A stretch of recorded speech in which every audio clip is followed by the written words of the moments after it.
Okay, na ako'y basahon din no? Okay, kung maamoy, kuhan, Bible, uban lang sa kuhan, dali sa Leviticus 27, verse 30. Gingon din no? Iya sa Ginoo ang kanang ikanapulo, gikan sa mga abong sa yuta. Sa inani, gikan sa uma, o sa bunga sa mga kahoy.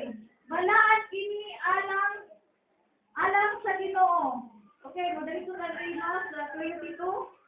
Ang kanang ikanapulo sa mga baka o mga karnero, iphon sa nag-atiman sa maong mga hayop, ginamit ang iyang mga sungkod.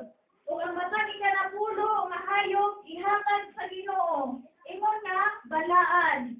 Okay. Gingon pa din no, kinahanglan nga dili niya susiho, ang kinahanglan nga dili niya susihon kung maayo bang hayop ang naihap sa maihap na ikanapulo o dili pa. Dili usab niya kini mabayluan. Kung mabayluan man kini niya, kung mabayluan man gani niya kini, ang mga gibaylo iyan man ang iyang gibayluan, mahimong balaan o dili na kini manukat. Okay, gingon diri no igsoon, kung masabtan na to ni, gingon diri no ang kanan kay ikanapulo ako ibalik sa Ginoo igsoon. Gingon diri no, kung naa kay baka, halimbawa 100 ka buok na siya, bulahan kayo igsoon.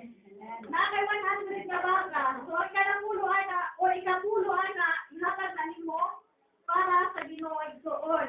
Kung halimbawa kung ato na ibutang sa atong financial igsoon, kung naa kay 100 nga kita sa isa ka semana, ilain nato ang 10 pesos ana para sa tuwa ay igsoon.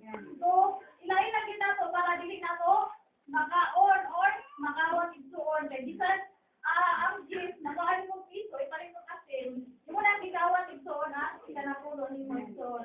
Okay, dili na siya, dili na 10% igsoon.